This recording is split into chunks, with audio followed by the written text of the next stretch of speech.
afternoon, everyone. Happy Friday, and thank you for joining me again. This week's conversation is about understanding and holding the holy vision of the feminine. In West African tradition, the divinities called ancient mothers are a collective force, also known as dark mothers. They weave the web of life and spin the thread of fate. These ancient mothers are known to vibrate negative energy with movement, which is nurturing, through darkness of the feminine, the womb, and it is the movement that opens the way to receive light, which ultimately is the beginning of the creative process. The ancient mother holds the light until one takes form and prepares to enter the gateway of life. It is impressed upon women through folktales of the Orishas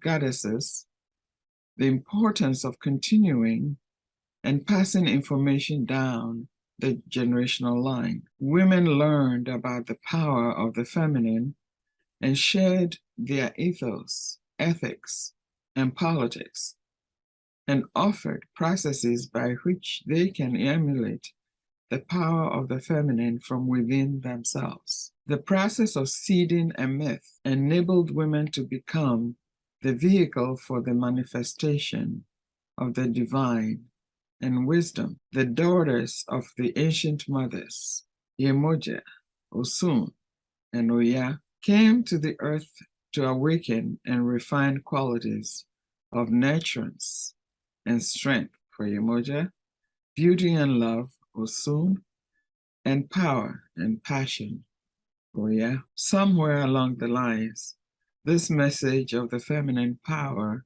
and grace became diminished. I believe my life, for example, would have been so different if I had an ancient mother with whom I could relate during the first giving of blood. My fertility and initiation into womanhood could have been less traumatizing because the depth and profundity of that experience would have been grounded with the belief that the flow of water within my body as a woman was holy. If the solidarity with other women such as Yemoja, Fatima, Mary, Sophia had been articulated in that moment, the feelings of the feminine acceptance would have been an integral part of the journey into womanhood. Moreover, the saturation of cultural images that defined a woman as weak, delicate, and modest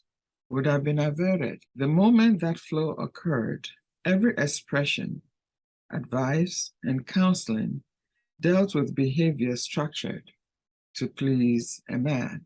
Growing up as a woman focused on how to be submissive and humble in order to attract a male partner or present the image of an ideal woman. And that concept of an ideal woman was stereotypical. And I know we've discussed this before.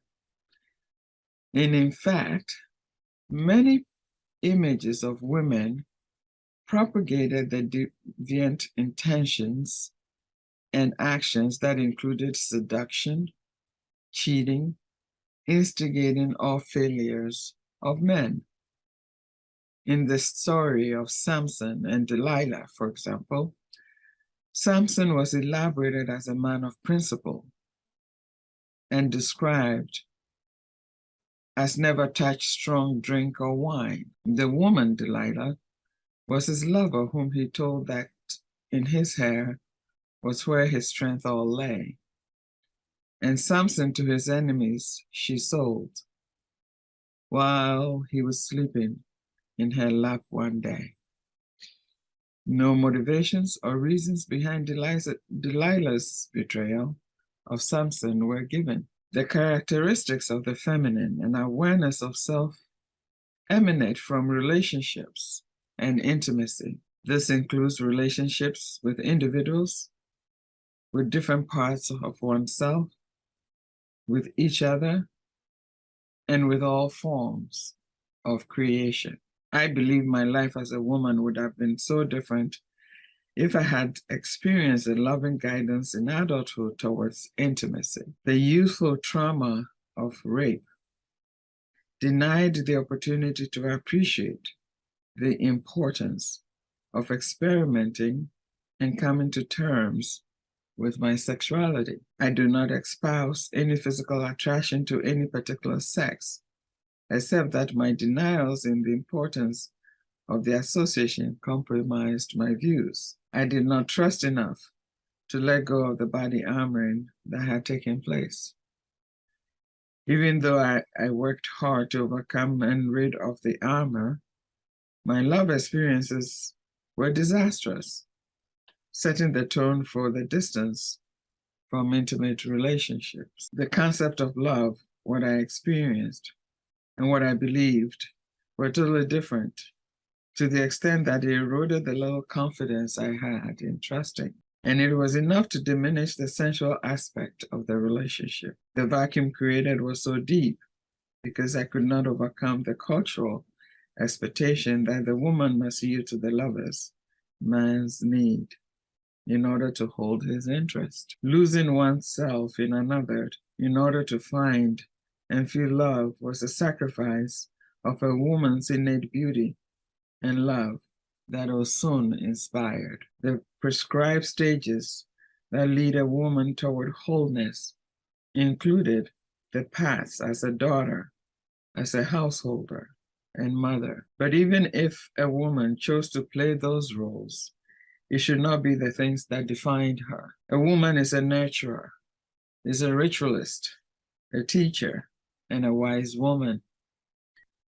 To surrender to love changes the course for a woman to discover herself enough to play any of these roles well. I'm going to cite Kavanaugh, who provides an example of the prevailing attitude towards women since the 16th century. Yes, it's old, but still present in our reality now. It goes like this, and I quote, "There were interpretations of genetic laws which claimed that women were a mistake of nature, a kind of unfinished math. The shocking extent to which anti-feminism could reach is evident in a passage from a writing by Francisco de Osuna. He writes, 'Since you see your wife going about visiting many churches, practicing many devotions, and pretending to be a saint, lock the door. And if that isn't sufficient, break her leg if she's young, for she can go to heaven lame from her own house without going around in search of these suspect forms of holiness,' unquote. It is not politically correct to advocate violence against women in certain parts of the world, but this mentality still persists. I have often heard many women express how much love they have within themselves to give to a man. That statement in of itself is based on the assumption that love is something to be given. It is a state of being. If any woman had that much love, it should be directed and given to self first. No one, especially women, should have that much love to give another human more than oneself. Many generations ago, women were expected to marry and share their lives in a supporting role for the man.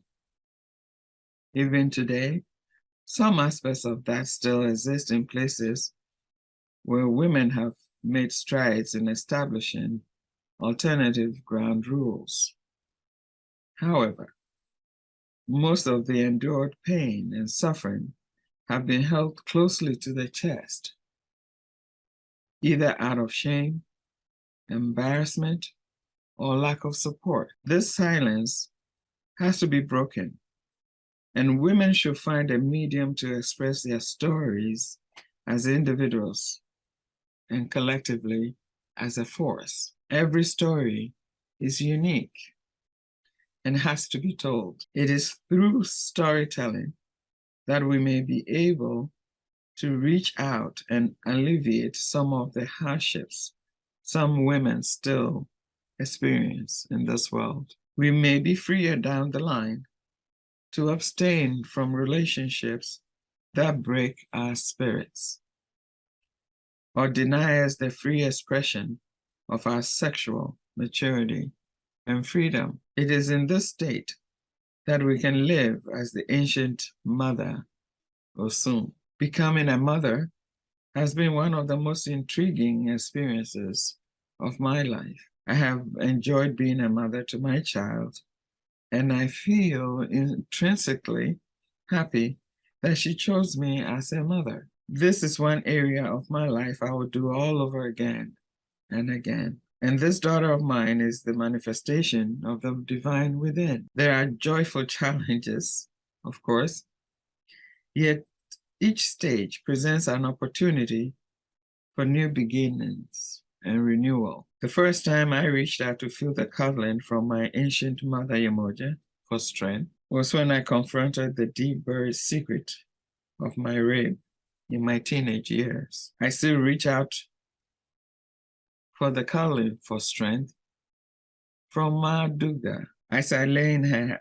lap, I realized that I had yearned for that comfort all my life. Our lives will be different if we, within those past years of pain and suffering, and speaking to those who have experienced some form of violence, all the way from the time we experienced unspeakable horrors, we may have been able to experience and enjoy the passionate embrace of another being, be it male or female. We could have envisaged the honorable roles of women in society beyond the propaganda, and we would have found honor in standing up as a sister to any woman who fearlessly spoke her truth. As a believer of truth, we would have admired and understood the expressions of truth that were different from our individual perspectives and frame of references. We would not have engaged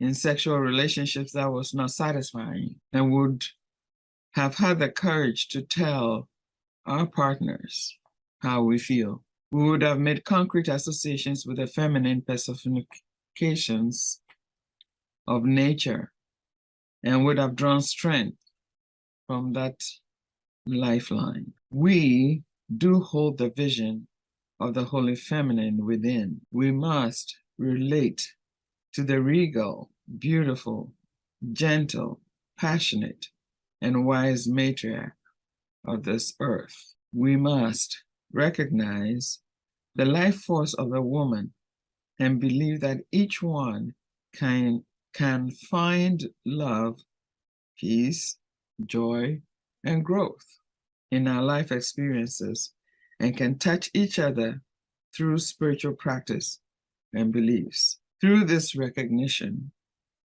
we can start sowing the seed to passing down the myth of the ancient mothers, comprising love, beauty, grace, strength, power, and passion. These were the gifts from Yemoja, Osun, and Oya. Through them, we learned about the goddess in all women and nature, and the promise to tap deep within to rise and reclaim our birthright individually and collectively. My life is very different now because of a dream I had once and the symbolism in it. There were 12 women, all from different parts of the world, and each was summoned to follow a path. Unknowingly to each, we all traveled different courses to get to our destination. Once we gathered, one at a time, we were summoned by a sage, the leader, to follow her to our final destination. We entered a room and we stood in a circle. Within that circle was a tiled floor with a big stone, a big gemstone of a different color at each spot. As we reached out to hold hands, each gem lit so brightly and formed rays of every color imaginable. As the rays converged at the center, the color of the top changed into a white spot and lit the sky. This communion signified a powerful recognition of what each woman brings in a circle and in the world.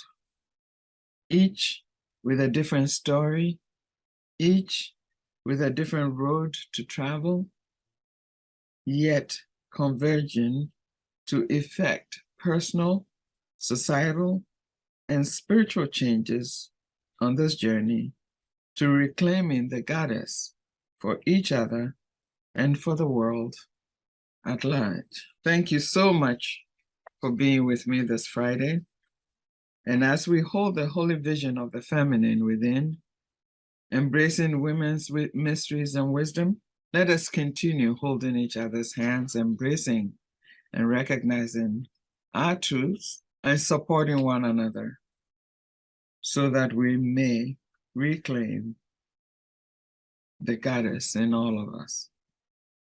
Please continue to share and subscribe to the podcast and YouTube channels.